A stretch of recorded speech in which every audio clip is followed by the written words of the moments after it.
Hey everyone, Skeletor here. I figured I'd finally make a video where I actually talk about the Shadowlands beta. I was not in the first alpha wave, but I did get into the alpha after a few weeks, and I'm obviously in the beta still. So I'd finally figure I'd do an update here. There's a lot of YouTube videos floating around, which a lot of them have bad information or incorrect information, or there's some people that are trying to act like they're speaking from a position of authority on a subject when they are clearly not. So since I'm fortunate enough to be in the beta, I did want to take some time to go over a few things. A lot of what I'm going to say should sound familiar if you've read any of my forum posts. I'm going to go over a lot of what I've covered there. I'll probably think of a few things to add or forget a few things, but I'll definitely have those linked down below, or a link to the thread so you can read them. I'll also have a link below to my other video where I've done some Mythic plus 10s with Fortified and some logs, and we'll go from there. So just right off the bat, I'm just sitting in Thunderbluff here because there's no one in Thunderbluff. Everyone is at the org dummies and it's crowded. So we'll just start off with the talents here and go over a few things. So our first talent row, our tier 15 row, is still Zeal, Righteous Verdict, and Execution Sentence. Nothing has changed there. And I think it's probably a worthwhile endeavor for Blizzard to think about this row a little bit. Because one of the things that we've seen, which we'll go over later, is that Divine Storm was buffed slightly. Also, there's the whole AoE scenario, so I'm wondering if Blizzard's possibly going to be pushing more of a cleave scenario and a lot of encounters in the raid. And the more cleave scenarios we have, the weaker that the tier 15 row becomes. Not that it's massive by any means, but maybe it's something that should be looked at in some sort of way. Now, the one talent in these scenarios that is a bit up in the air is Execution Sentence, because obviously it is another spender. It costs 3 holy power, and most of this entire right-hand column does cost 3 holy power. We'll talk a bit more about the weird builds you can do in a moment.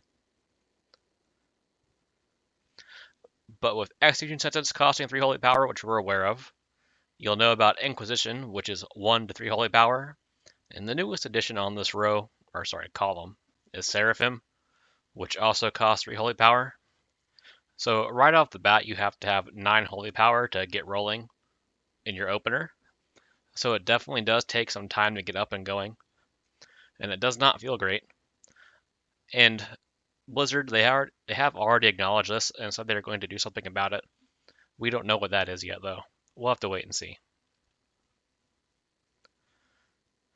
But basically what ends up happening is you have to build up 9 holy power, and that depends if you have wings up or not, or if you're in execute range, because if you have wings up or an execute, you have access to Hammer or Wrath, which will make it easier. If you don't have access to Hammer or Wrath, it becomes even worse, so all those in-between times. So it feels bad at the start, it feels even worse during a fight. And one of the things that feels really bad about Execution Sentence in general, and Seraphim, is that you spend your holy power, which is a limited resource, to buff your big damage sources, which is your holy power spenders like Templar's Verdict. So not being able to follow up right away with a big damage move definitely does not feel good. But we'll move on from that here for now. So the next row is pretty similar. We still have Fires of Justice. We still have Blade of Wrath. Those are unchanged. And since Hammer of Wrath has gone baseline, in case you did not know, it's down here. It's baseline now. We got the Imperium Power Azurite trait in its place. Now, it's been nerfed once on the beta already. When it was first introduced, it had a 20% chance and a 50% damage increase. That's down to 15% chance and 25% damage now, which doesn't feel too great.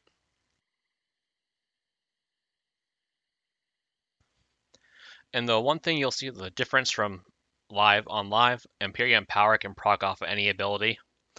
And on the beta here, it only procs off Crusader Strike, which is a good change.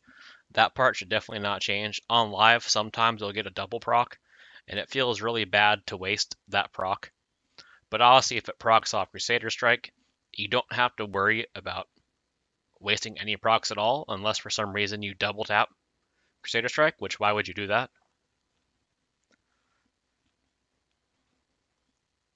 So the thing I tried to emphasize early on, I made my initial forum post before it was nerfed.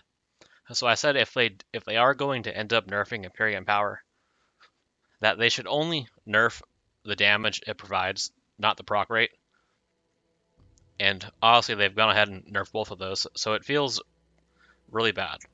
You might think 15%, that's not too bad. Divine Purpose is also 15%. But the one thing that we can't compare here directly is how many casts of Spenders do we have versus how many casts of Crusader Strike do we have. And on average, in a fight, we're going to have about 50% more casts of a Spender than a Crusader Strike. So that's 50% more procs in a given fight for Divine Purpose over Empyrean Power. You can easily go a minute now without a single proc of Empyrean Power. On average, it's going to be about 1 to 2 procs a minute. But because it is a percent chance, there's no sort of bad luck protection like RPPM has, so it can feel really bad.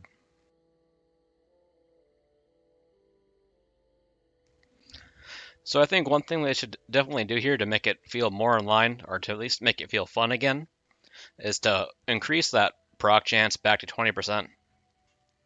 15 is not good enough. 20 is appropriate. If they need to nerf the damage, they should nerf the damage.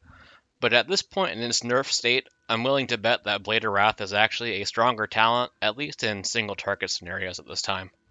Before I would have said Empyrean Power is the best talent in all scenarios, but now that might only be true for AoE and possibly not even. But tuning is not done yet, it's still beta, but it was something worth mentioning. The tier 30 row, this is all unchanged. We still have Fist of Justice, Repentance, and Blinding Light. For the most part, this row is okay. I think the only thing I would change here is Repentance. So the way that CC works in this game, there's true CCs and there's just regular CCs. And Repentance is a regular CC. And what that means, if you use Repentance on a mob and it's incapacitated and you move too close of it, you will still be in combat with that mob because you are too close, because it's not a true CC. So I'd like to see this turned into a true CC, or at least they could get rid of the cooldown.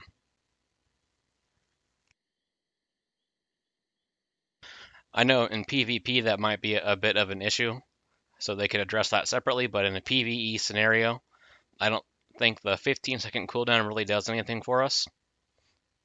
Or if they want to leave that cooldown, turning into a true CC ability would be a good choice.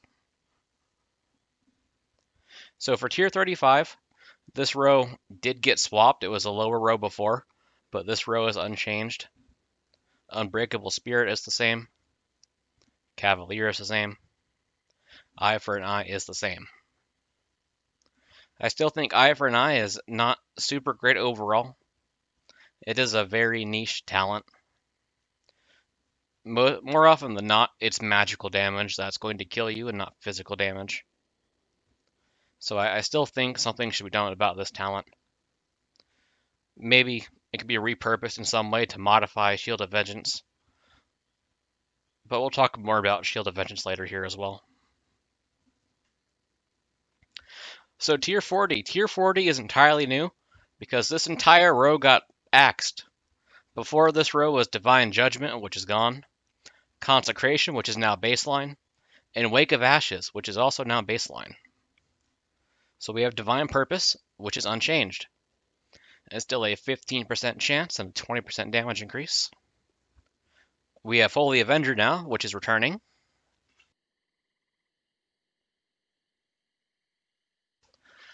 So Holy Avenger, it is a longer cooldown. It is a 3-minute cooldown, which we have not seen as Ret for quite a while. It also lasts for 20 seconds, and every ability you use that grants Holy Power we'll have that holy power tripled. So Hammer would generate 3, Crusader Strike would generate 3, Judgment would generate 3. The spell that is totally Exorcism and not Blade of Justice would generate 6, and Wake of Ashes would generate 9. You'll see some people say that you would never press Wake of Ashes inside Holy Avenger. Those people are wrong. You don't lose anything from Wake overcapping HP. As long as you're still getting that 3 that you were supposed to get in the first place, you've lost nothing. So I don't know why people are complaining about that. I do agree, however, it is a bit odd that this spell does overcap Holy Power quite a bit. So I wish maybe in some way they could modify that.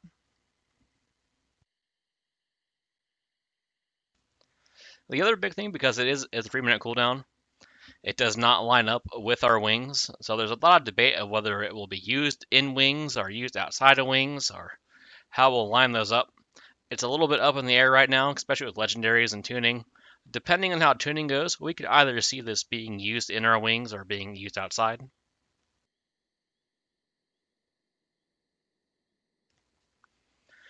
Also, Seraphim has returned, slightly different. The last time we had Seraphim was in Warlords, and back then it was a 30-second cooldown, and it cost 5 holy power. Now it's down to 3, which is a lot better than 5, but obviously the cooldown has increased. But I definitely think Seraphim has some issues. I mean, honestly, in Hellfire Citadel was very popular. We had the tier bonus that gave us 2 charges of wings. So you would use your wings, you'd use Seraphim. You'd use your wings again, you'd use Seraphim. You use wings again, you use Seraphim. So you had 3 wings back to back that were each buffed with Seraphim, which felt really good. But some more problems with that is that at the time, our holy power spenders like Templar's Verdict, they didn't really do that much damage. Nowadays, if you look at a damage meter on a single target fight, you'll see that a Templar's Verdict is easily half of our damage or more. Where back in Warlords or Draenor, Templar's Verdict might be a few down the list. It wouldn't be number 1 at all. Usually number 1 was our Mastery or some other spells would fall between that. And then later down the line, you would see Templar's Verdict. So Holy Power was not as impactful to our overall damage as it is now. And I think that's where this talent falls behind. Because it does cost so much Holy Power now, or not that it costs so much, that Holy Power does provide such a benefit now for our overall damage, it definitely feels like we're losing out when we have to press this button, especially with the GCD changes in general, where we have to press wings now. We have to press Holy Avenger on the, or Holy Avenger separate, but as a side point, all of our major cooldowns that were normally off GCD are back on the GCD as a BfA. So adding to that, you're not getting the full duration from the benefit. And I think one way they could improve that is with how Avenging Wrath, your first spender of either Templar's Verdict or Divine Storm will crit. I think they should do something similar to Seraphim. When you press Seraphim, it needs something extra to it to make it feel impactful.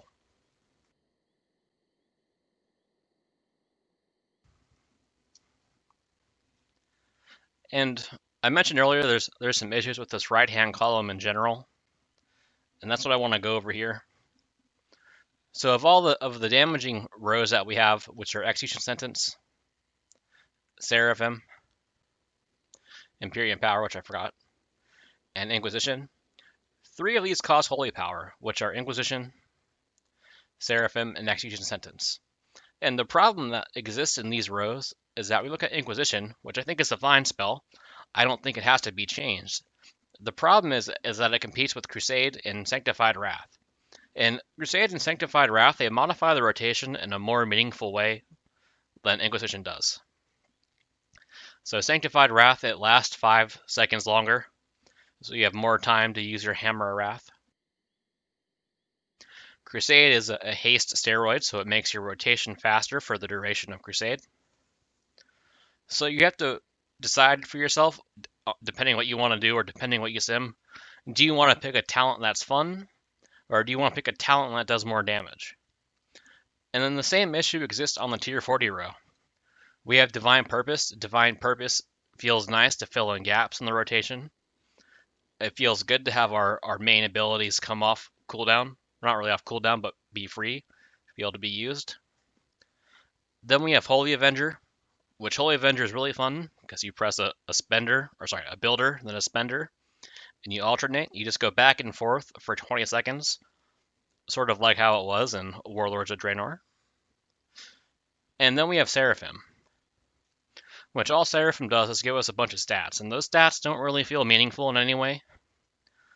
I mean, obviously, in some cases, it might sim better, which we'll have to wait and see, but it lacks any sort of really good feeling to that. Imperium Power is kind of what's on its own. This whole row is okay for the most part. An Execution Sentence, it's kind of okay too, because this row isn't very exciting in general. The only thing that impacts your rotation is that you have to press Execution Sentence now instead of just not pressing it. Righteous Verdict does nothing. If anyone tells you that you have to play around this talent, they are horribly wrong. And then for Zeal, Zeal just exists. It's there. So this row isn't really fun in general. So we don't really lose anything if we have to take Execution Sentence. That's that whole right-hand column in general. It's kind of a bit of odd taste.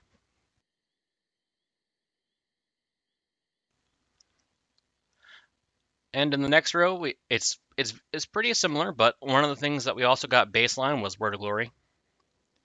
So Selfless Healer is the same. Justicar's Vengeance is also the same.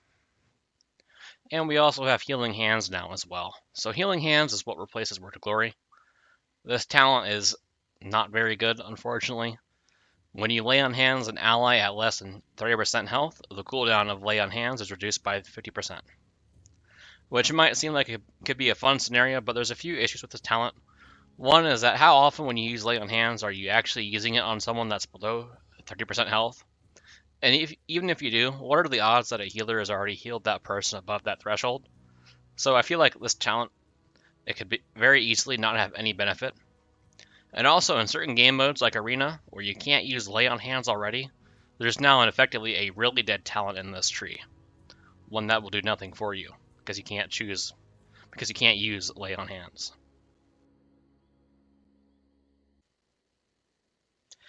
I definitely think for this talent to be effective, there has to be multiple changes to lay on hands itself. One is that the base cooldown of lay on hands has to be reduced so it's usable in all game modes. I don't think lay on hands is an overpowered spell. It's a full heal on a long cooldown that causes forbearance. Usually by the end of an expansion anyways, a healer's regular heals will heal someone up nearly full, so I don't think it's overpowered. So reducing the cooldown on lay on hands would definitely help. And if they somehow turn this into more of a utility spell, like where if you use lay on hands on someone, it could apply an absorb shield to them, and that absorb shield could be an extra layer of utility that could be niche. And having a niche is okay when it's in a talent row. It means if we actually need that absorb shield as an external, we could just talent to it, and that would be an appropriate use. Or if they wanted, they could scrap this entirely, and they can make it modify Word of Glory in some way. Maybe make it hit multiple targets again. And in the last row, we have our mostly same row. Obviously, Divine Purpose got moved down to tier 40. So now we have Sanctified Wrath, and Sanctified Wrath is just Light's Decree, and makes your Avenging Wrath last 25% longer, and causes your holy power spent to damage nearby enemies. Currently, this is not target capped, so it is our only uncapped source of AoE that does not do reduced damage to secondary targets. And also the duration, it only applies when this talent is active. There is a small bug. If we mouse over Crusade here, you'll see that it says Crusade lasts 30 seconds, which is not true. Crusade only lasts 25 seconds, just the talent is incorrectly being buffed by Sanctified Wrath. So we'll pick Crusade here, and you'll see it's back to normal. So Crusade is still the same. It's still a haste steroid on a 25-second cooldown. And Inquisition is still the same.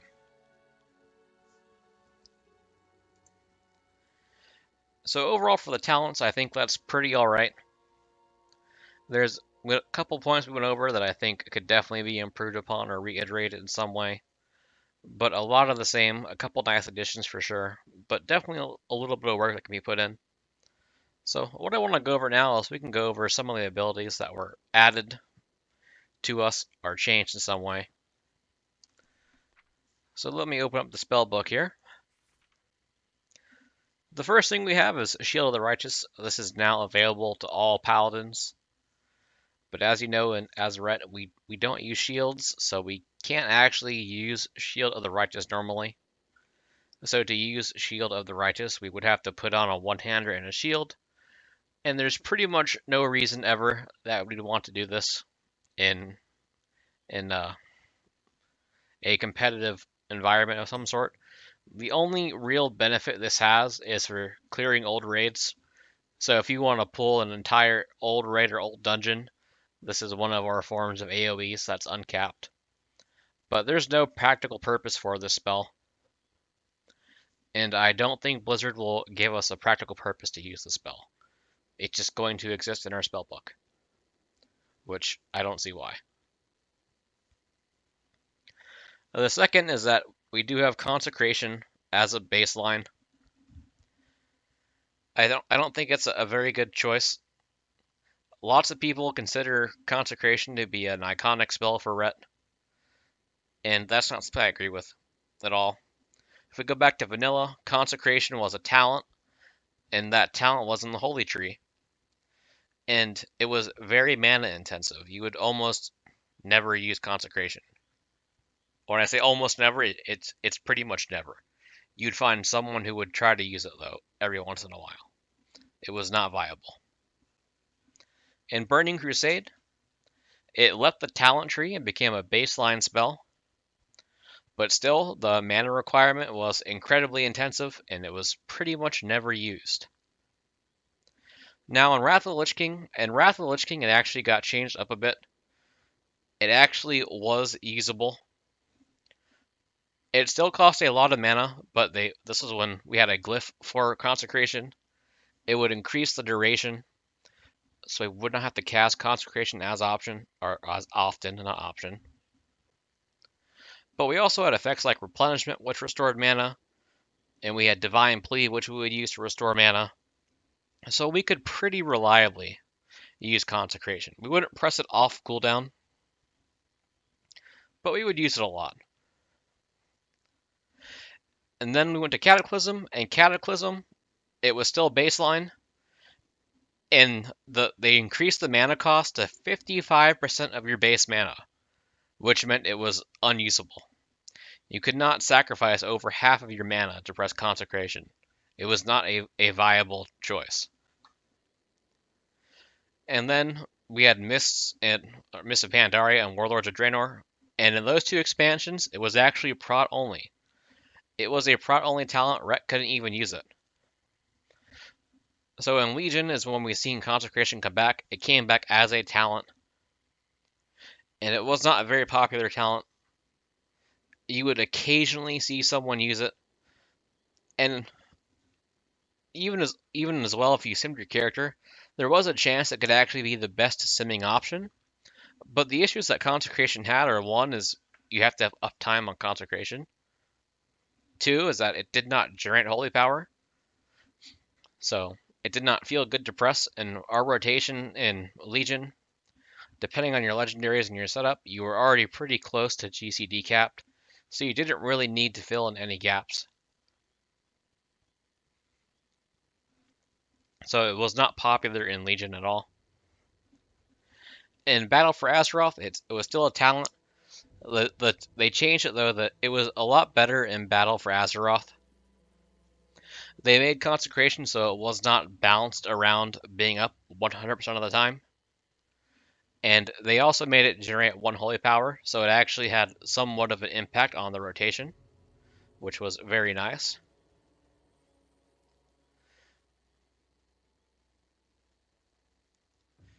And the way it was in Battle for Azeroth, the cooldown was 20 seconds, and it would only last 6 seconds on the ground, so a very short amount of time. So you could pretty reliably have all of your mobs in Consecration for 6 seconds. It wasn't too much of an issue. And even then, in BfA as well, people would find that Consecration would seem best for them. And some people would mess with it, but pretty much no one would use it. It was still an unused talent. And probably the biggest reason why is that in that same row, Wake of Ashes was available. And we just spent an entire expansion using Wake of Ashes. So people weren't really ready to give up their artifact ability just to use Consecration.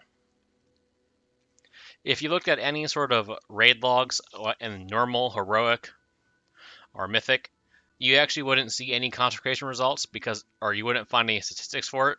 Because the way that Warcraft logs work, if a talent is used less than 5% of the logs, it's excluded from statistics. So we don't really know how many people actually used it, but it was definitely under 5% of logged encounters. Now in Shadowlands here, we have a baseline once again. And as you can see here, it does not generate holy power, so that's a strike against it already. I don't think an ability that doesn't generate holy power has a place in the rotation for Ret. Also as well, they have changed it slightly. You can see here that it lasts for 12 seconds, and it has a 9-second cooldown. In the alpha, it was actually a 12-second cooldown, so it was balanced around a 100% uptime, which was definitely an unreasonable requirement. Obviously, by reducing it down to 9 seconds, it's balanced around a 75% uptime, but I still think that's way too high of a requirement. And there's still the fact it does not generate holy power. I think this ability should just be removed. I don't think Blizzard should waste time trying to make it a viable move for Ret. I know some people will hate that, but that's how I feel about it. I really don't like this spell. If anything, this spell is a signature spell for Prot Paladin. Even their mastery is based around it. When they stand in their Consecration, they get a damage reduction. So I really don't see why it was considered iconic for Ret in any way. When out of all the expansions that was available to us, the only one we really actively used it was Wrath of Lich King.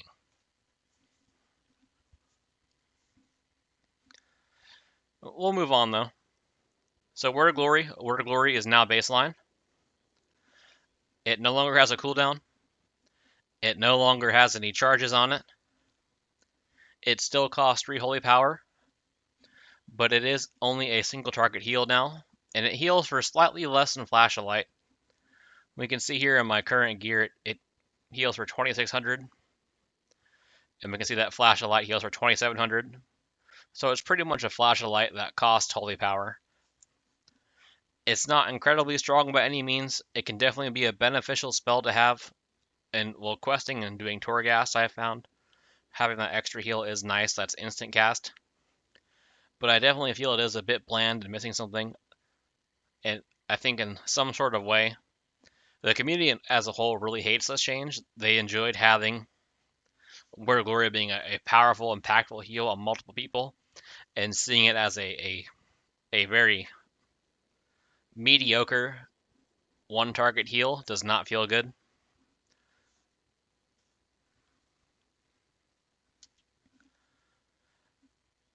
Oh, we got Turn Evil. Turn Evil is not super important. It's mostly a flavor spell. It will fear a mob, whether it's undead, aberration, or a demon. And when they are fleeing, they run around randomly. One funny thing that you can do is if when the Death Knights would use Lichborn on themselves to turn them into undead, you could use Turn Evil on them. It's pretty funny to do. We also have auras back. You can see down here we have an aura bar. The first one we have here is Crusader Aura. This is the same as the Heart of the Crusader passive that we have in Legion, in Battle for Azeroth. But instead of being a passive, it's now an aura. Which unfortunately means that when we're not using this aura, which is pretty much in a combat scenario, we lose that passive mounted move speed increase. And our movement spell, which is Divine Steed, actually counts as a mount. So that Heart of the Crusader would actually increase our movement speed of our Divine Steed. Now that it's an aura, we've actually lost that benefit. So we have lost mobility in a sense by no longer having a passive increase to our speed. I think Crusader Aura should always be active on the Paladin itself. We should always have that movement speed, and if our whole party needs that movement speed, then we can switch it over. But I don't think we should lose something in the process. We should definitely have our movement speed back.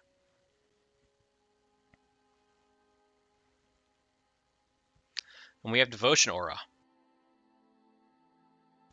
So Devotion Aura is going to be the most common aura that we see. It's just a flat 3% reduced damage taken buff for everyone within 40 yards. Pretty straightforward. We also have Concentration Aura, where interrupt and silence effects on your party and raid are reduced by 30%. So this will have some niche use, which is nice to see. I don't have anything against niche spells. There could definitely be some encounters where there's silence or interrupts, where this will be beneficial. And now, the worst aura that we have is Retribution Aura. So the Retribution passive spell that Ret Paladins have is now gone, and instead they've turned it into an aura. It's no longer a flat damage buff and a flat damage decrease. What it does now is you gain wings for 12 seconds when an ally within 40 yards dies. And what happens when this aura is active is actually every paladin will actually gain wings. So if someone dies and everyone's in range of that person dying, all the paladins in the raid will get wings, which, it sounds cool in theory, watching all the paladins gain wings, but it's really not healthy game design in my opinion. For some reason, Blizzard really wants to reward people for having raid members and party members die, and I really don't understand that stance. It's something that we've talked about ever since it was introduced in Legion, and we've still been talking about it.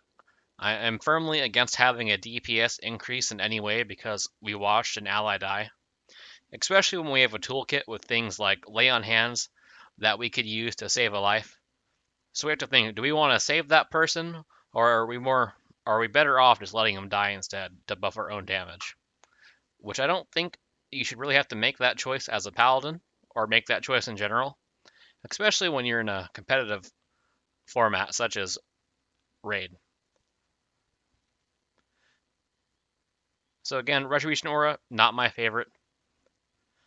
I still dislike it. I still hope they change this in some way. I really don't think it'll happen though, unfortunately.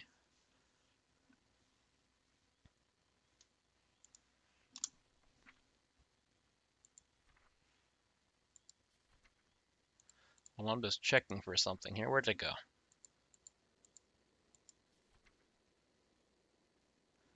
Alright, it's not in the spellbook, but it is in tracking here. We actually got Sense Undead back. So with Sense Undead, it's pretty much flavor. We'll see Undead on the minimap. So if you want to track those, you can.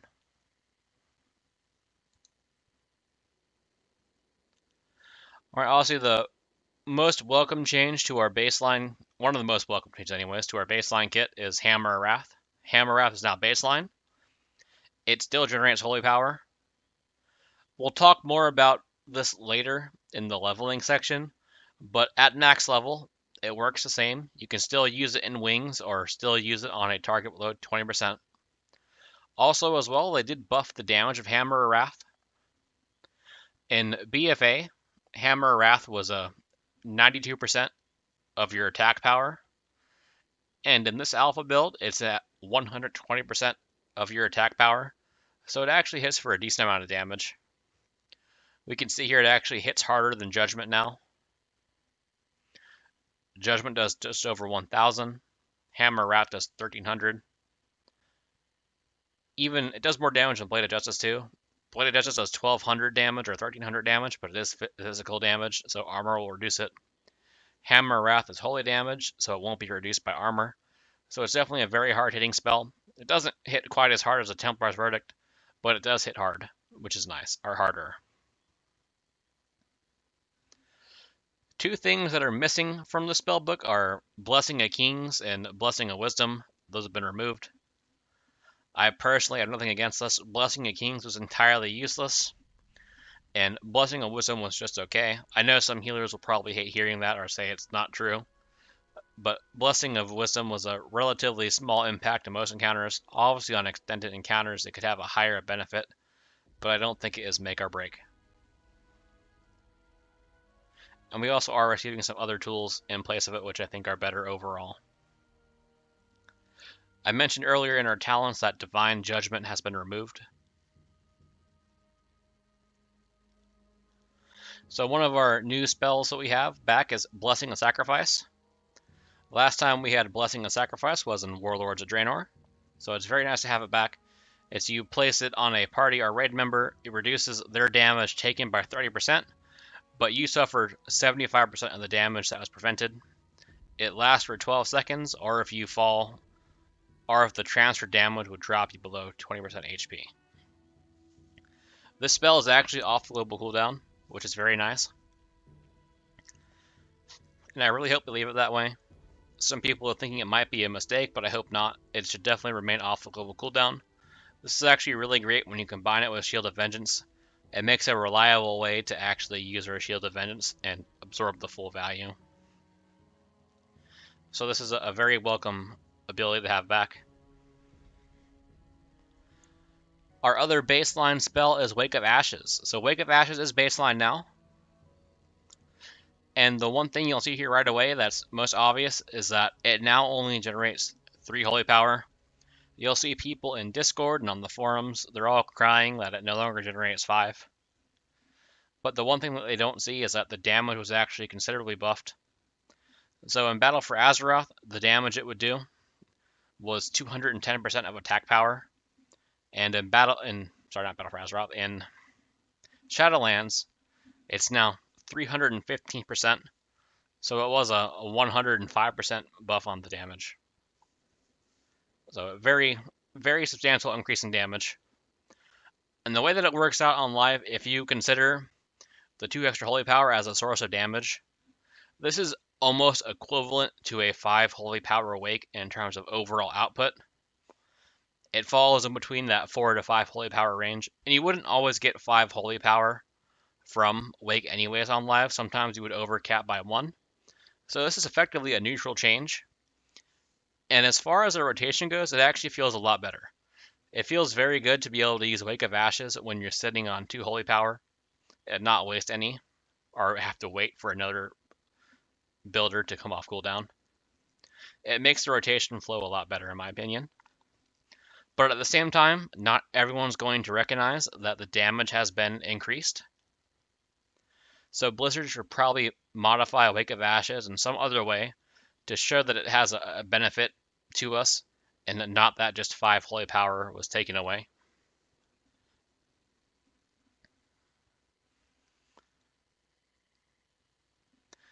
Also, Divine Storm received a damage buff.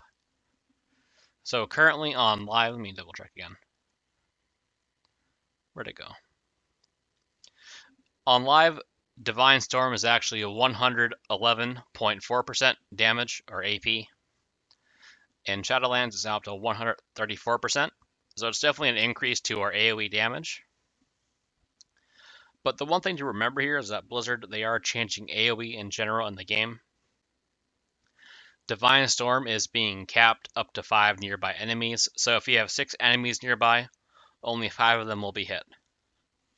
And with Wake of Ashes will hit every single target, but it will do reduced damage to any target that's not your primary target. So whatever you have targeted in combat will do full damage to, and all nearby targets that you hit will have less damage dealt to them. And this is consistent across the board with all specs for the most part. There might be a few outliers, but in general, that's the direction that Blizzard is going. They want to reduce AoE, or mass AoE.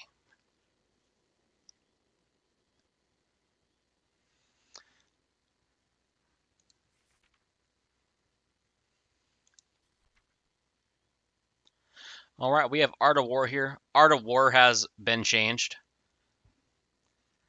The way that it worked in Battle for Azeroth and Legion is that it was a RPPM.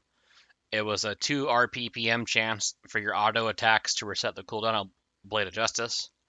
It's actually been changed to a flat 12% chance now. And if I had to guess, the reason they made this change is because a lot of people would believe that because Zeal increased your attack speed and you got more auto attacks, it would increase the proc chance of Art of War, which at one time was not true. But at some point, Blizzard did ninja change it, where they made Zeal actually increase the effectiveness of Art of War, and they didn't tell anybody. But now that it actually is a percentage chance and not RPPM, it makes sense to everyone now that Zeal would increase the number of procs you do receive from Art of War. And because it is a 12% chance, that's actually a buff compared to live. This is stronger than 2 procs per minute. So that is a nice change. Also, Flash of Light, we moused over earlier, but Flash of Light did receive a slight nerf. In BfA, it was 134%. Currently in Alpha, it's 120%. It's largely inconsequential, because again, no tuning. I don't think it was worth nerfing it in any sense. I don't feel like it was too strong, but we'll have to see how it plays out. So one of the things that I want to go over here is leveling. I mentioned leveling once or twice earlier. So let me switch to a Wowhead window here and share my screen. Alright, so I got Wowhead up here. And what happens is Blizzard, it's like this on level right for some spells. As you level up, you gain new abilities, or some of your abilities are modified in certain ways. But BfA has taken that to the next level, which overall for the game is definitely a healthy change. It does give people, when they level up, more opportunities to say that their character has been upgraded in some way. There's definitely less of a gap of levels that don't give you anything. But at the same time, it seems like they're doing it just to fill that experience out, which in some cases does hurt us in some situations. Not much, but it still does hurt. So if we take a look at Judgment here, we see at level 3, we gain Judgment. At level 8, we gain a passive for Judgment that increases its damage by 50%. Then we see at level 11, the Judgment is modified again for Ret only, where it gives you 1 holy power. And then at level 29, a Judgment gets a final rank, a rank 4, where a Judgment causes the target to take 25% increased damage from your next holy power spender. So in BfA, this was split up in 2 ways. It had just Judgment, the damage from it, and it also had a second unlock for the debuff. But now they split it into 4 parts here. The holy power is 1 part, the skill itself is 1 part, the Judgment debuff is 1 part, and the Judgment damage buff is also 1 part. The same thing exists for Avenging Wrath. We see here that Avenging Wrath is a 3-minute cooldown when you first unlock it. But once you reach level 49, it's reduced by 60 seconds. This definitely caused a lot of confusion with early data mining because people thought Avenging Wrath was nerfed or buffed.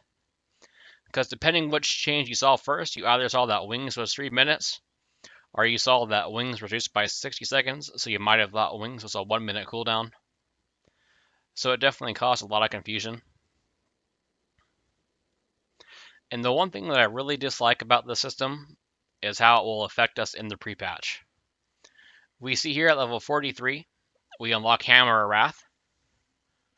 But we see here it's only usable on enemies that have less than 20% health. We actually don't gain the ability to use this during Wings until level 58. And for Hammer of Wrath, even though it is a talent in BfA, it is a talent that over 95% of the players are actually using.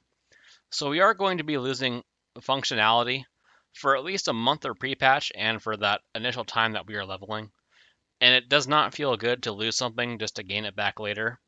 It's very arbitrary. I think Blizzard could have done something a bit different. Like I said before, I think it's a healthy change overall that people or new players have more unlocks as they level up.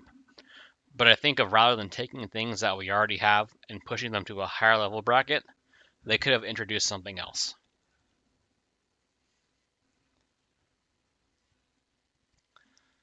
Alright, that's enough with that for now. We'll go back to the game.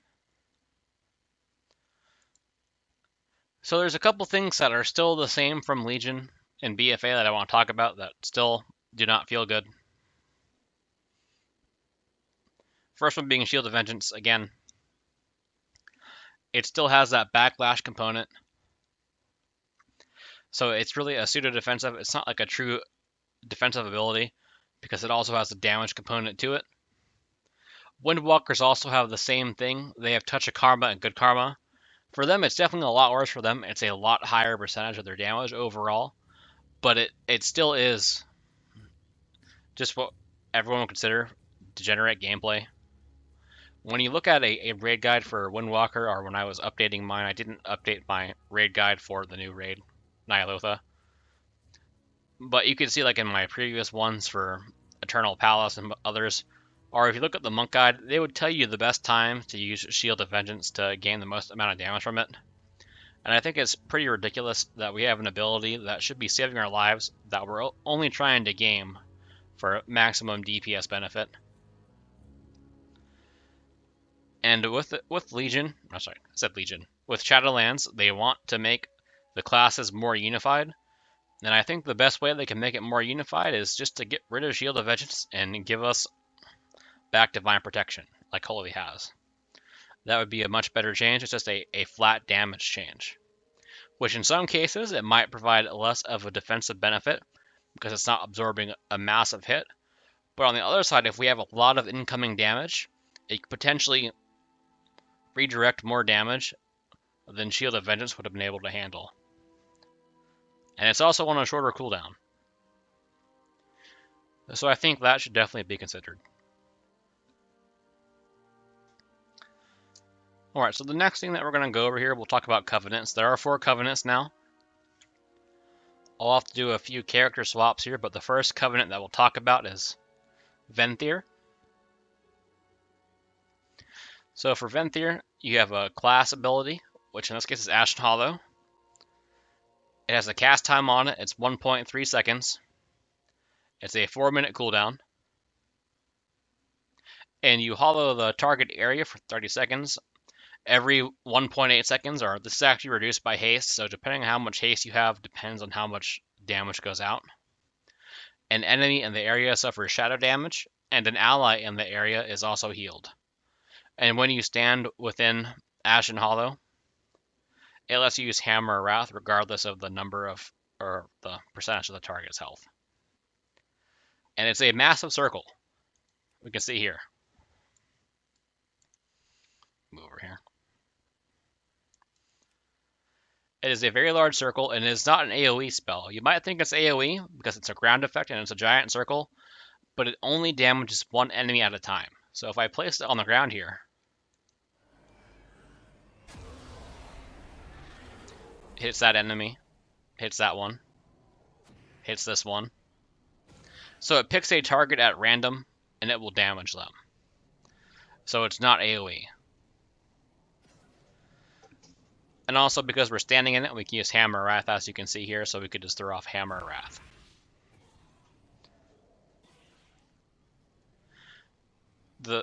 There's a few main problems with this. One is that it's a 4-minute cooldown, which means it's going to line up with our wings. And during our wings anyways, we're already able to use Hammer or Wrath. So the Ashen Hollow is really overriding a portion of what we already do. And at the same time as well, because it is a ground effect that lasts 30 seconds, you have to hope that the boss or the mobs are not going to move out of that circle within that time. And that might be feasible in raid scenarios. It is a pretty large circle.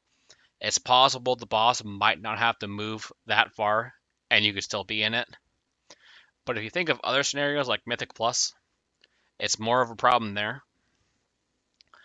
Or even further, if you think of more casual players who don't really do that many dungeons or high-end content out in the world, using Ashen Hollow in the world for world quests and things of that nature is not very fun either. It's awkward to use, it has a long cooldown, and generally I find that players, they struggle with their cooldowns in general, so having a long cooldown will probably see a lot of players not even use it or just use it very sparingly.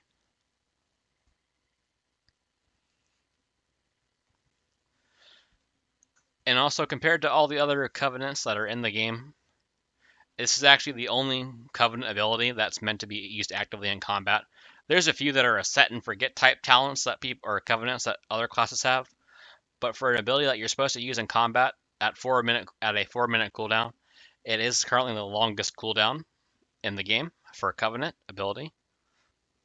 And also, it's one of the only ground effects that lasts this long. Demon Hunters also have one covenant that does have a 30-second ground effect. But I think in general, ground effects are very detrimental. Also, in other scenarios as well, like in PvP, you're not going to get any benefit from Ashen Hollow in PvP. People are going to be smart enough to walk out of Ashen Hollow. They're not going to sit in there and take damage or let you free cast on them. So while it might be viable to use in a very limited number of game modes by the limited number of players that do them, as a whole, people in general are not going to. I don't think people in general will find a good use for this ability. So I definitely think it has to be modified in some sort of way.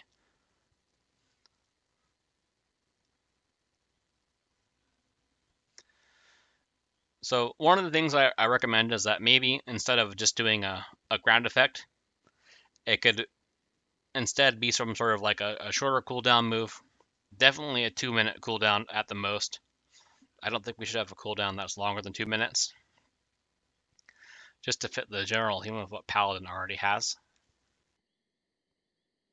But maybe it could do some upfront damage. You cast it on a mob, it damages that mob, and it puts like a dot or a debuff on them. And what it can do is when you attack that mob, that debuff, it can leech health, and it can be a smart heal. It can heal people in your raid. So it still keeps that component. If it's an AoE, you can make it so that dot could potentially spread to nearby targets as well. So nearby targets will also, you'll also get some benefit in AoE, so it's not limited to just a single target. And I think at the same time, because it does allow you to use Hammer or Wrath, the debuff should interact with our toolkit in some way, with our damaging toolkit for us, or healing for Holy, or defensive for Prot. And we can see some sort of extra benefit from that. I'm not sure exactly what it would be. Maybe it could be a Judgment debuff type scenario where they take increased damage from us, or from Divine Storm. But definitely some sort of modification that will interact. And that would keep all the main components. It does damage, it heals people, and it interacts with your existing toolkit. I really don't think they'll rework it, but I really hope they do. And the other part of Covenants it's the general ability. This one is Door of Shadows. It's a 1-minute cooldown, a 1.5 second cast, and you just teleport. Has a 35-yard range. It's actually very powerful. So if you cast it here, you zip right over or teleport right over. It's actually for a class that doesn't have much mobility, it's a very strong spell. It's also just a strong spell in general because it can be used to skip certain packs in Mythic Plus. It's definitely an ability that the community has talked about quite a bit. I imagine we'll see some sort of response from Blizzard about what they plan to do.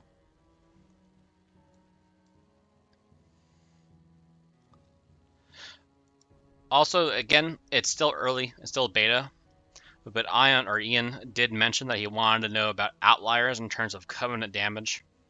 And as far as our Covenants go, excluding Blessing of Seasons, because that one's just a giant mess, if we think about only the Divine Toll, Vanquisher's Hammer, and Ashen Hollow is the strongest ability overall in most scenarios. There are a few scenarios where the other ones are better, but if we use a single target scenario, for example, and a pure single target scenario, Ashen Hollow is about 2.5 times better than Vanquisher's Hammer, and Vanquisher's Hammer is already about 1.5 times stronger than Divine Toll in pure single target. So in a pure single target fight, it wins hands down. It does a ridiculous amount of damage, and in my post, it's mapped out a bit more. You can see what it does. And as you gain more targets, it does not gain as much of a benefit because the ground effect is not an AoE, but you can use Hammer or Wrath. So if you do get some extra Hammer or Wrath casting after Wings is over, that holy power you generated does go into your AoE damage, which does increase your overall damage output because of this ability. So it does take 4 to 5 targets for the other abilities to start overtaking Ashen Hollow. So it's definitely a tuning outlier. We also have the Soulbind system here, which I'll open up from here. So we have 3 Soulbinds. I'm not going to complain about the Soulbinds in general. Everyone's complaining, but I do want to just go over a few of the things that we have here. Like, so in this case, our main ability here is Call to Action, our end ability, our final ability.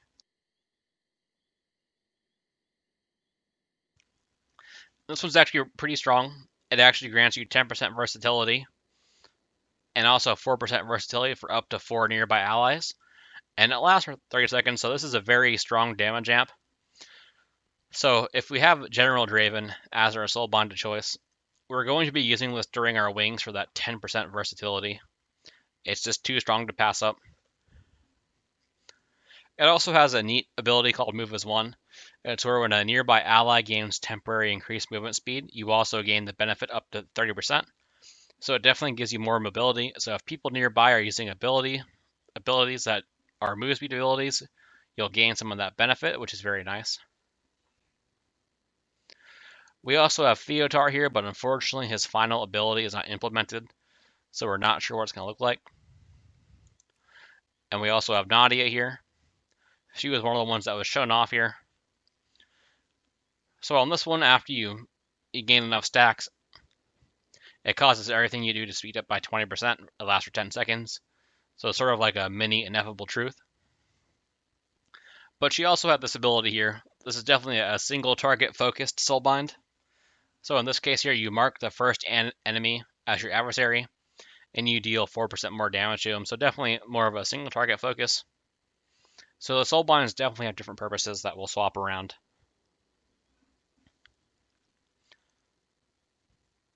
So I will log out to another character to go over other abilities here.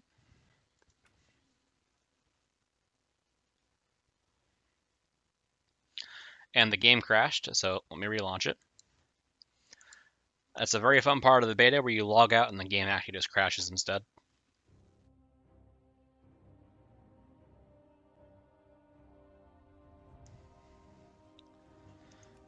Alright, and we'll swap to a different Skeletor here, or to a Skullator.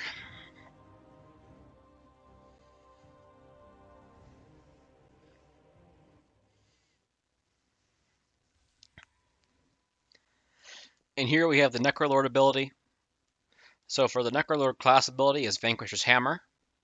It costs 1 holy power, and it throws a hammer at your target, dealing 589 shadow damage, or shadow damage in general, and empowering your next Templar's Verdict to automatically trigger Divine Storm. So if you use this ability, your next Divine Storm will cause a... your next Templar's Verdict will cause a Divine Storm. Previously, this ability did not have that 1 holy power cost, but that was added to it. And that 1 holy power cost has actually hurt it overall, in my opinion. It's definitely made it a much weaker choice.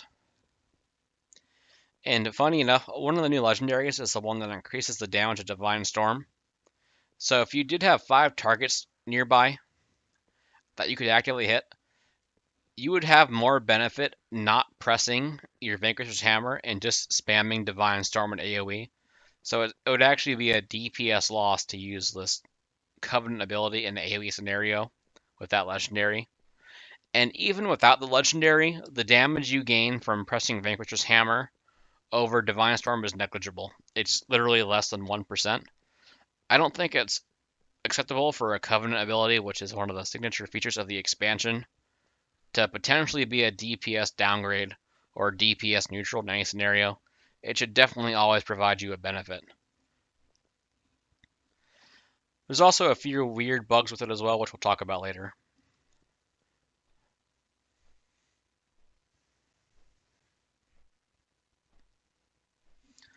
Well, the other ability that we have is Fleshcraft. So it's a 2-minute cooldown, and it's just another defensive cooldown. It does have a channel time, though. The channel time does feel bad. It is a 4-second cast, and it causes you to absorb damage equal to 20% of your maximum health for the next 2 minutes. And if you do channel it near a corpse, it can actually cause the shield to be up to 50% of your maximum health. And the stronger of an enemy that you use it next to, the bigger the shield will be. We have some soul binds here. So we'll talk about some of the major ones, like this one here, like Fleshcraft will make you immune to crowd control. This one here is a little bit more complicated. So it has different effects here. And it all depends on what sort of traits you selected along the way. But generally, they're not very interesting.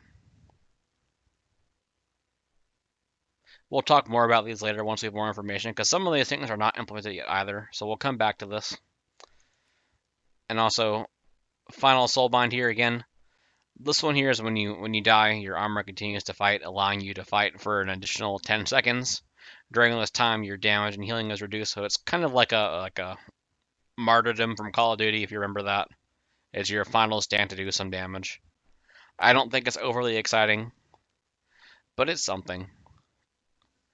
And let me go ahead and go outside so we can test the ability, so you can see what it looks like. I didn't do the entire quest chain, so I couldn't just open up the control panel. And there's currently no keybind to open that up, unfortunately. There's some mobs just right outside, though. Our enemies gather for another assault. Strike them down first.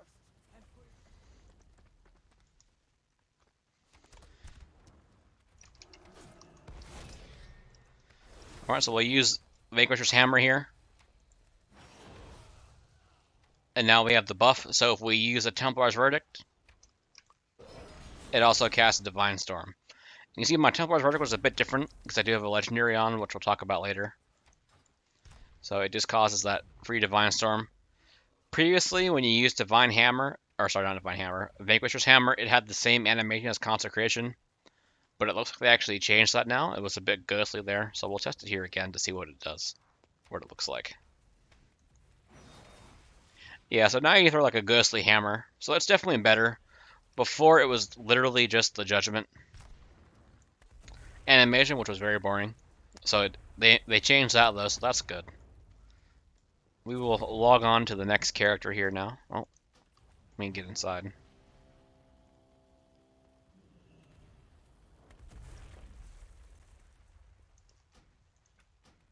Nope, still gotta wait. And we'll have to see if the game crashes again.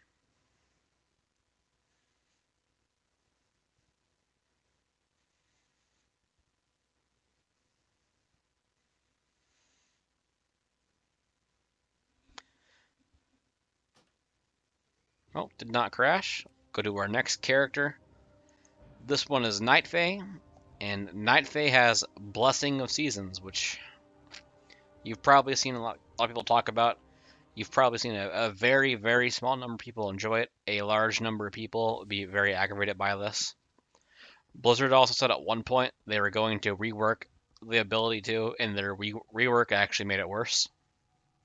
So previously, before I mouse over it, when you used your Blessing of Seasons, it applied a blessing to your entire party. And what they've done now, instead of benefiting your entire party, they made it so your blessing only benefits one person. So you can either be greedy and cast it on yourself, or you can put it on an ally. And there's 4 different blessings that cycle through. So the first blessing that we have here is Blessing of Winter. You bless an ally for 30 seconds, and their attacks deal frost damage, and reduces the enemy's movement speed and attack speed, and it stacks up. Pretty straightforward. There's pretty much no reason to put this on anyone else. So you can just cast it on yourself and you'll apply the debuff. And once you use a blessing, it's a 30-second cooldown before you can use the next one. So we can see the next one is Blessing of Spring. So you bless an ally for 30 seconds and increases their healing done and healing received by 20%. So this is something you generally would not cast on yourself. You would generally cast this on a healer to increase their throughput, or you might potentially put it on a tank so they increase their own healing throughput and their healing received from other sources. So this is a blessing that you would not use on yourself.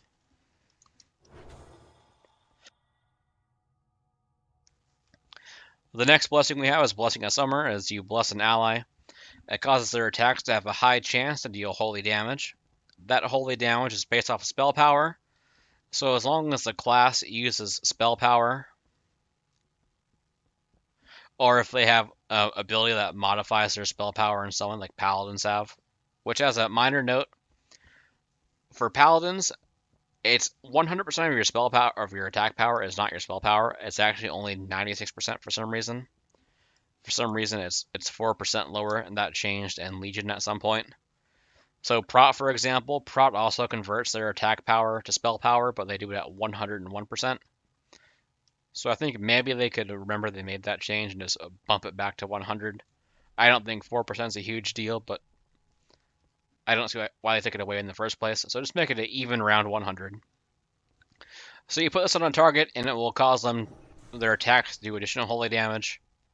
And it does proc very often. It's 12 RPPM and it's hasted. So 12 procs per minute plus haste. So generally, depending how much haste you have, you'll probably get at least 8, if not 10 or more procs. Especially if you use it in a cooldown like Crusade where you gain more haste. And the last ability that we get here is Blessing of Autumn. So this is the ability that's like the strongest of the bunch of the 4 blessings. This one is you bless an ally for 30 seconds and you cause their cooldowns to recover 50% faster. So it's pretty much an ineffable truth that lasts for 30 seconds, or a single ineffable truth. And before I use that, let's check out the soul binds here first, because I do want to actually use this and show you how it works. But let's look at the soul binds. There's a few interesting ones here. So on Naya here, or Nia, so when you use your Night Fae class ability or spell, you gain 10% mastery that slowly fades over 5 minutes. And the way that it actually works is actually different for us. It actually only lasts for 2 minutes because we cycle through all of our blessings in 2 minutes. And each time we press a blessing, it doesn't refresh the buff. As you see, it's been slowly ticking down here. You can't refresh that mastery buff until you've gone through an entire cycle of blessings. So you can't just maintain the high percentage of that buff. So it will naturally decay over time, and that's intentional, but the wording is very poor on that. They should adjust the wording. We also got the Dreamweaver here. So they had a couple interesting effects here, like this one called Social Butterfly. When at least 2 allies are within 8 yards, your versatility is increased by 5% for 5 seconds. When this expires, 2 nearby allies gain the bonus for 5 seconds before passing it back to you. So theoretically, you could have a bunch of people that have this trait that are just passing around versatility. So I imagine this might get touched in some sort of way. Also in this one, we have this a cheat death effect. When you die, you instead become a seed, and you regain 30% of your health over 10 seconds.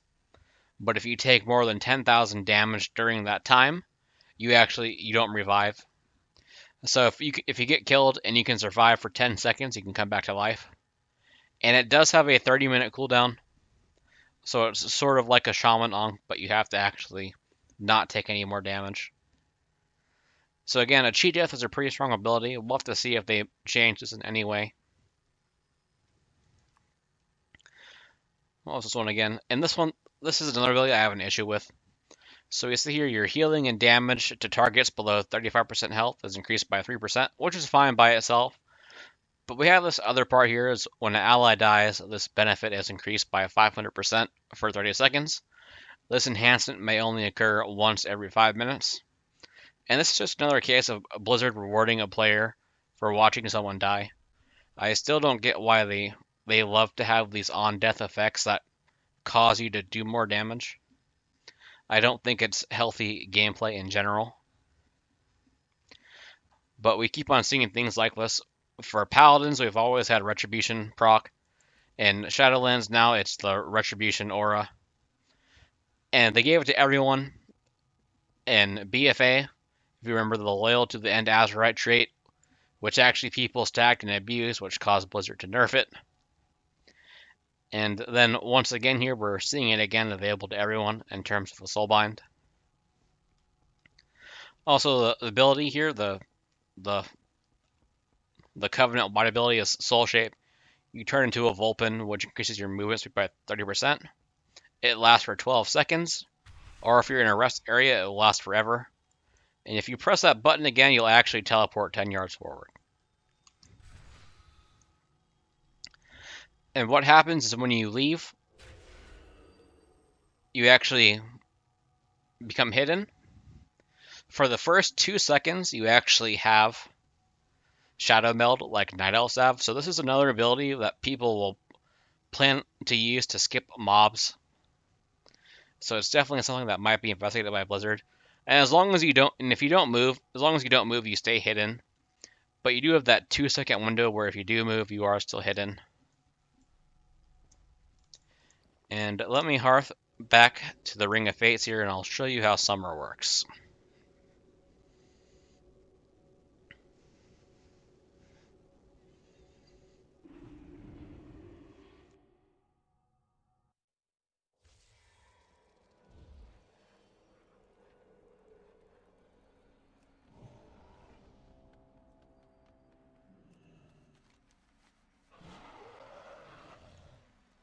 Just going to the portal to Orgrimmar over here to go to the training dummies.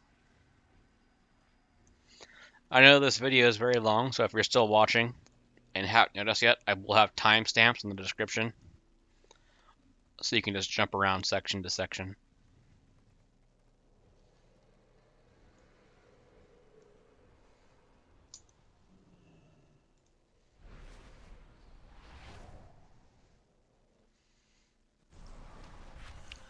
We can see it. I'm in a rest area now, so it lasts forever. So in town, you can just sit in your form forever.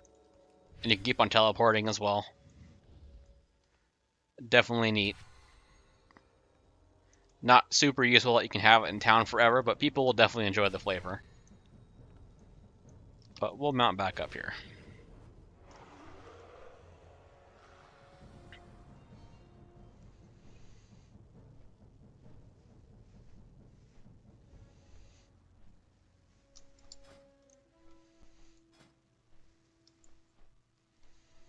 I'm just going to change a couple abilities here. Alright, so we still have Blessing of Autumn, which is the cooldown one. So we'll just do a short rotation here. We'll just build some holy power here first.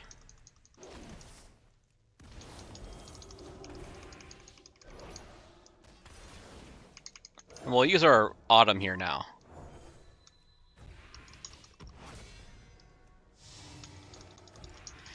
And we can see our abilities will start ticking down faster here. They'll be recovering faster because this buff is active. And you'll see as well it even affects its own ability, so the actual season buff itself is already off cooldown, even though we still would have the buff for another 10 seconds. So when you do have this, if you use it on yourself, you want to make sure not to press your blessing right away until that buff is actually gone.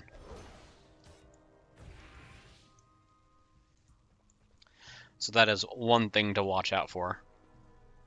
But there's also a very high chance that it might not be worth using that ability on yourself. It's very possible that using your cooldown blessing or your autumn on another class will give them more damage. Which I think is part of the problem here. Is it seems very odd to get a covenant ability where for a majority of the covenant blessings, it'll end up being more beneficial to use it on someone else rather than yourself.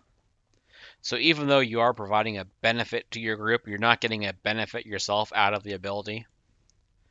And I don't think it'll ever be balanced properly.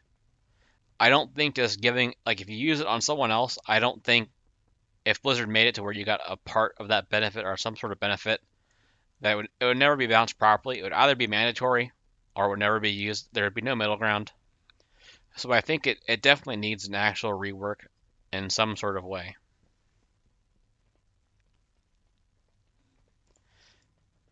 And I mentioned earlier, but I'll mention again. Before, it actually affected everyone in your party, not your raid, just your party, which was an issue. And they changed it from that to now only affects a single person.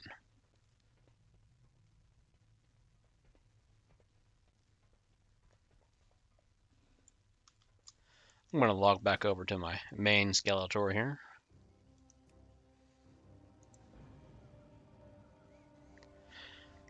So with the Covenants and whole, I think... Oh, I forgot one Covenant ability. We have to log out again. I apologize. We have to talk about Divine Toll.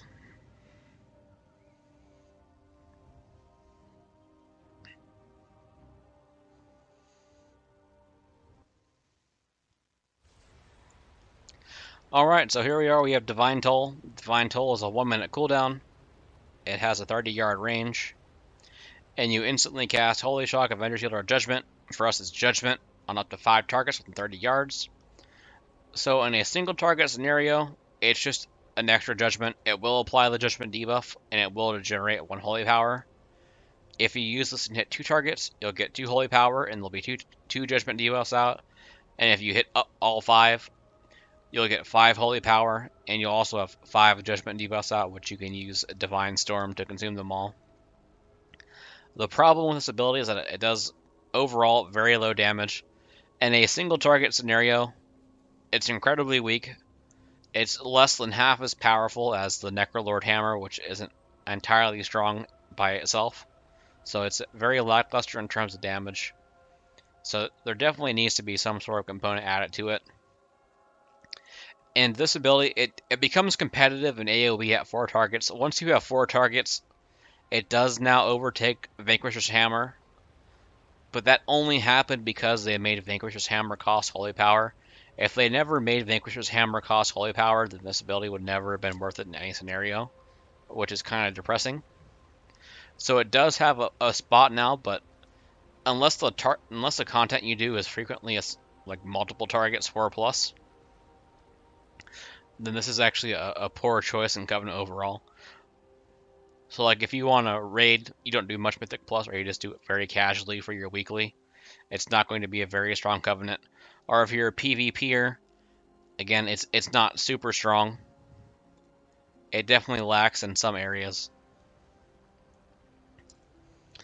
And also for the signature ability that we have for this one,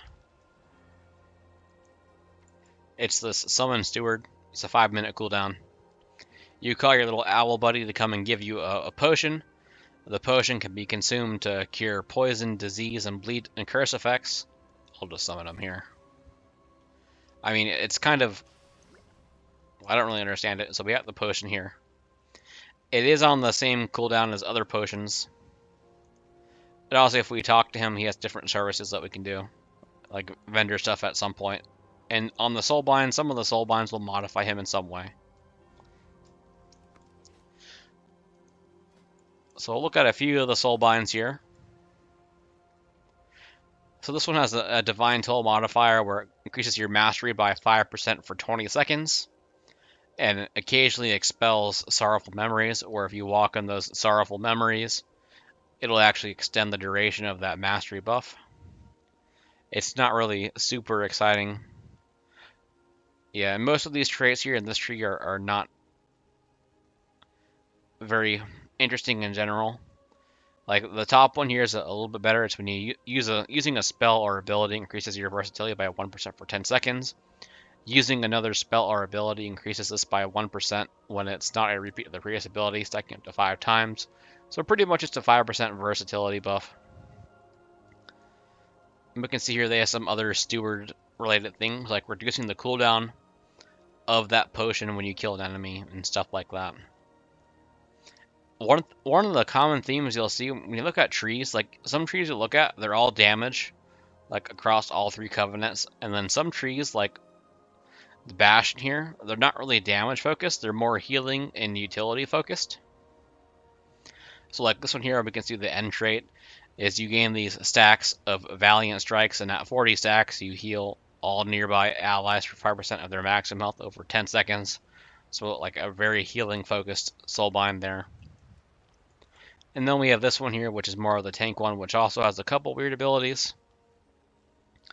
Like this one is after you use 120 spells and abilities, your next spell or ability summons Brawn. So you pretty much summon this dude in the picture here, and he comes and fights for you for a bit. It's very odd. I'm not sure how this will play out, or if they'll change this in some way, or how good it is, because again, it still is early in beta. But we'll see how that goes. Now I'll just go ahead and swap back over to my main one.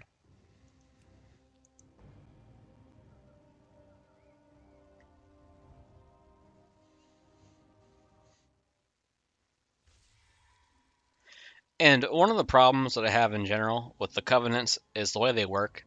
So for Divine Toll, it's literally just Judgment. Or if you're an AoE, it's Judgment on multiple targets. So it's pretty much just the baseline ability on a new button. That's not very exciting. Then we look at Vanquisher's Hammer. It causes your Town Bar's Verdict, which is a baseline ability, to cast a free Divine Storm, which is a baseline ability. So it's just a baseline ability that causes a baseline ability. It seems like there wasn't too much creativity put into that. Looking at some of the other covenants, or even some of our choices, as much as Blessing of Seasons is an issue, or as much as Ashen Hollow is an issue, at least there is an interesting and creative design element in those two abilities, even though they have their own set of problems. And it seems like, in general, a lot of classes do have more thought out abilities in their covenants, whereas ours seem kind of bland and just cause baseline abilities to occur. I don't think it's feasible that we'll see any sort of meaningful change. But if we do, I think that the Divine Toll, it can exist as it is. It needs to be stronger somehow. Maybe it can cause the Judgment to hit the single target multiple times and have multiple debuff stacks. Obviously, that could be an issue in PvP. So they can make it work differently in PvP. They can make it consumably one stack at a time or have a reduced effect. But I don't think it would necessarily be broken for PvE. So they could definitely make that better somehow. But as far as Ashen Hollow and Blessing of Seasons, those abilities are highly problematic. I don't think it's likely we'll see an actual rework on them, but if we do, they definitely need some sort of rework. And if they do get reworked in some way, they definitely still need to be unique. They can't just make a baseline ability move like Divine Toll or Vanquisher's Hammer. So it definitely has to keep that unique flair in some way.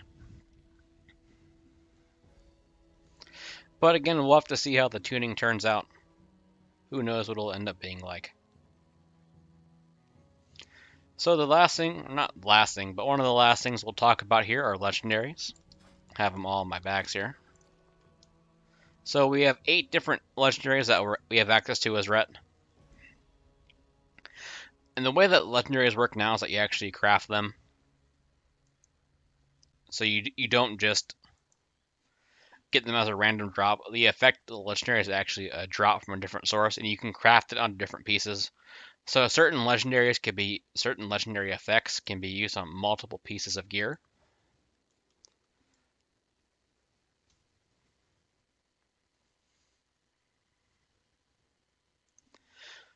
Alright, so the first one we have here is we put on the helmet. This is actually the one that's called From Dawn to Dusk, or Dusk to Dawn. I forget the actual name. I think it's From Dusk Till Dawn. And when you reach 5 Holy Power, you gain Blessing of Dawn. When you reach 0 Holy Power, you gain Blessing of Dusk. So Blessing of Dawn increases your damage and healing by 6% for 10 seconds, and Blessing of Dusk reduces your damage taken by 6% for 10 seconds. And what this is actually a copy of a trait, an Anima Power inside Torghast, which is that new roguelike tower in Shadowlands, which we'll talk about later. So they have a trait that gives the same effect, but at a stronger percentage. So it's very bland. It's just you do your rotation, and sometimes you get a buff. If you tried to optimize for this to keep the buff up as much as possible, it's actually going to be a DPS loss overall because you'd have to hold cooldowns and abilities. and just having to hold abilities to reach this buff actually causes the overall DPS loss. So you pretty much, if you have this and it's your only choice that you can use, you ignore it. You just play the game normally, and you'll get whatever benefit you get. So it's a very bland and vanilla legendary. I think if they're going to have a legendary that comes from an anima power, there's a lot of more interesting traits they could choose from. And actually, let me bring up this here and we'll go over a few of them.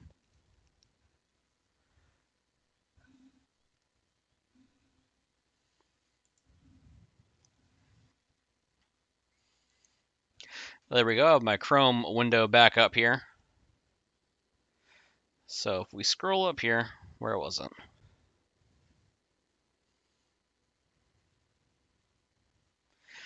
We can see here of Dusk of Dawn is one they chose. And Torghast is a 25% buff. Obviously, it has to be weaker because we can't get a 25% buff on a legendary. That's way too much. But I think there's a couple other abilities that are in here that would be definitely more interesting to have, even in a nerf state of some sort. One is Blood Beacon, where Blood Beacon is every 10 seconds in combat, you gain 1 holy power. That's definitely an interesting effect. Obviously, it might have to tune it around somehow. Maybe it can't be that much. Maybe it has to be less. Another one that's really fun inside Torghast is the Mark of Conquest, because it's a hammer, you conk them on the head. And Hammer Wrath makes your next holy power spending ability more effective. So it definitely adds a meaningful interaction in our rotation, which is nice to see. And another one that's just kind of fun in general is Shard of Milkglass, is when you deal a killing blow or healing a target below 20% health, you gain Seraphim. And also this could be worked in some sort of way. So like if you damage a target below 20% health, you could gain a buff. So it could be like an execute legendary in some sort of way. Obviously, it would lose value if you had Seraphim talented, but you could always just pick a different talent. And in cases where you needed this Shard of Milkglass for execute, you could always put this on and swap your talent. So those are some of the more interesting traits that probably could have replaced that. But we'll have to see how that turns out. Alright, so the next one we have here is the necklace.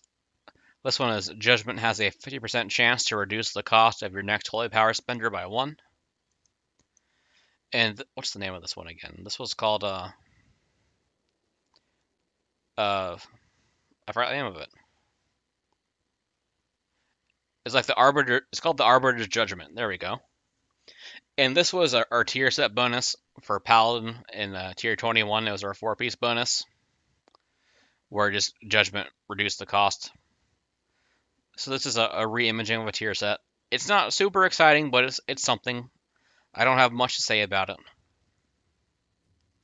The next one we have here is Final Verdict. So Final Verdict is back, and in terms of actual fun, I think this is probably the most fun legendary. It is not the strongest legendary currently, but again, tuning is a thing. And what it does, it replaces your Templar's Verdict with Final Verdict, a devastating strike that deals damage, and has a 50% chance to reduce the to reset the cooldown of Hammer Wrath and make it usable regardless of health. So let me put it on here. It makes it ranged. We have a 10-yard range on it now. So if we back up here, we can see we can use Templar's Verdict from this far away. And it has that hammer animation. And you can see here it made Hammer Wrath usable. And it did it again. There is actually a funny bug with this right now. Let me go up here. Is the size of the hammer from Final Verdict is actually scaling with the size of a mob. So the bigger mob you hit, the bigger hammer you'll get. You'll see that hammer was a lot larger than the last one. And if you attack like a boss-sized mob, the hammer takes up your entire screen and it's hilarious. I would go to a world boss and fly to one, but it would take some time. But it's pretty funny to see a giant hammer just smash your entire screen. That'll obviously get changed, but I think it's definitely the most fun legendary because it does add some flavor to the rotation. It gives you access to Hammer Wrath more often, which is always fun to use. Oh, and currently, you can only use one legendary at a time. Alright, the next legendary we have here is, for some reason, this one is Liadrin's Fury Reborn, which was the legendary ring from Legion, which granted us holy power every few seconds of wings. But they changed it. Now it's your Blessing of Freedom, Blessing of Sacrifice, and Blessing of Protection are reduced by... Oh, sorry. This is actually... I got the names mixed up here. This one is not Liadrin's. This one is Uther's Guard. Uther's Guard was one of the old legendaries from Legion as well. And this is when you spend Holy Power, it just reduces the cooldown of Blessing of Freedom, Blessing of Sacrifice, and Blessing of Protection. This one's not Liadrin's. I apologize. I got them mixed up for a moment. Because for some reason, they don't show the name of the legendary on the item. They definitely need to do that. Because it's hard to remember all the names of the effects right now. Obviously, once we play more, we'll remember the names, but I don't remember all the names right now. Alright, here's this one. This one is called the Mad Paragon. Or Badge of the Mad Paragon. And its Hammer of Wrath extends Avenging Wrath by 3 seconds and deals 20% additional damage. This one is actually pretty hilarious to use. It's actually very impactful because it makes your hammer stronger, which is always nice, but it can let you stay in wings for quite a while. So if I just want to hit a target here, we can see I can keep up wings for a decent amount of time if I put it on. So let's do an opener here. We'll press Crusade. And also it works well with Crusade because Crusade you get all that haste, which reduces the cooldown even further. And we'll see how long wings can stay up for. You'll see the buff goes up when I use hammer. In certain scenarios, you can definitely have Crusade last for longer than 1 minute. Like if you have Lust up, you'll definitely have over 1 minute of Crusade. Or if you're a Night Fae and you use Blessing of Autumn, which reduces the cooldown of abilities, that makes it better as well. And this will let you keep using your Crusade for a very long time.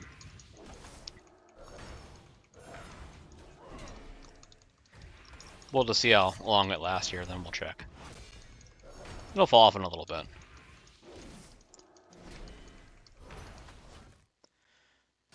Oh, we got some lag. There we go. The servers are not the most stable. So if we check here and go to auras, we can see there I had Crusade up for 55 seconds, when normally Crusade only lasts 25. So we had 30 extra seconds from Crusade, which is obviously very strong. So currently this is the strongest legendary. I imagine they're just going to nerf this in some way, unfortunately. So if you can play on the beta and enjoy it while it lasts, definitely get on the beta and enjoy it.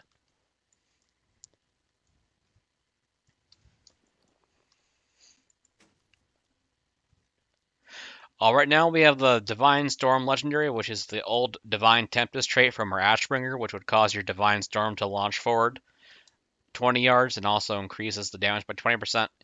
You'll notice it says projects Divine Storm forward 20 yards, damaging all enemies in its path, but that's actually not true. Even when you have this legendary, Divine Storm is still capped to 5 targets. So you can still only damage up to 5 targets, which I think makes this legendary kind of pointless, unless they change that. Because it's not very often you're going to be a scenario where you have 5 targets that you can hit that are too far apart to hit with Divine Storm. So pretty much this legendary only exists to buff Divine Storm damage. But we'll use it here as an example. We can watch it go down to the dummies. So we can see we hit 2 dummies. Or 3 counting this one. That's how far it goes.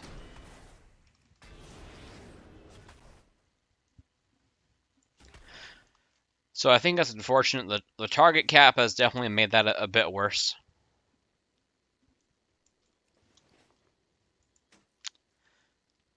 Alright, we also have Relentless Inquisitor. If you remember the Relentless Inquisitor Azerite trait, it's the same thing as spending Holy Power grants you 20 haste per Holy Power spent for 12 seconds, stacking up to 20 times, so just a giant haste steroid.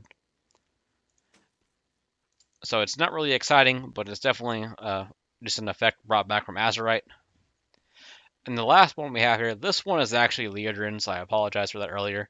So it's casting Avenging Wrath or any Forbearance ability grants 5 Holy Power. So if we put it in, pretty much what that means, if we press Wings, we're going to get 5 Holy Power.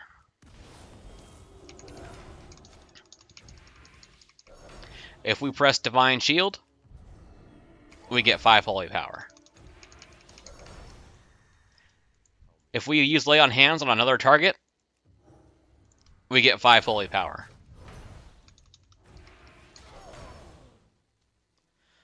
Oh, I don't have it on my bar, but let's see. If I bop this, I don't know if I can actually bop him. Too far away. Yeah, I can't actually bop this guy. I must get closer. But if you actually use a bop on someone in your raid, that'll be 5 more Holy Power, and this is a slap in the face for multiple reasons. One is that if you remember Legendaries was a legendary that actually that gave you Holy Power generation inside wings passively. It's also a slap in the face as if we go back to Wowhead here. Let me switch it back on. You see here there's an anima power in Torghast called Faintly Glowing Ember, where Avenging Wrath and Forbearance abilities fill your holy power. So it's not Leodrin's in any way. They gave it the Leodrin's name, but it's actually a Torghast effect that's entirely different.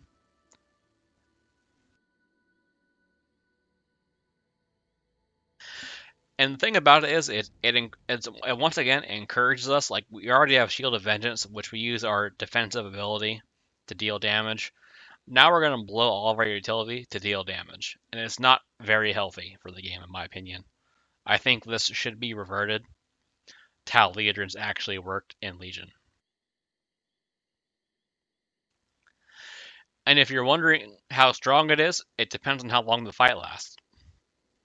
On a short fight, it would be incredibly strong, but on a longer fight, where your Lay on Hands is a long cooldown, Bop is a long cooldown, Divine Shield is a long cooldown, it becomes a lot less impactful. I would demonstrate, but I would need multiple people nearby. But the way this works, like if you actually wanted to use this, I don't have a video of it, but your opener, if you used this legendary, you would press Wings, you would spend, build, spend, you would press Wake, you would spend, build, spend, you would use Divine Shield on yourself, then you would spend, build, spend, you would use Lay on Hands on someone, you would spend, build, spend, you would use Bop on someone, you would spend, build, spend, and then you could press Holy Avenger, and you can just build, spend, build, spend, build, spend for the entirety of Holy Avenger. And then once Holy Avenger ends, your Wake of Ashes is back, you press Wake of Ashes, and you spend, build, spend again. So it's a very long opener of just building and spending every other global, which feels fun. It's kind of hilarious, but we shouldn't be sacrificing our utility for damage purposes. It's not very good for the game, in my opinion.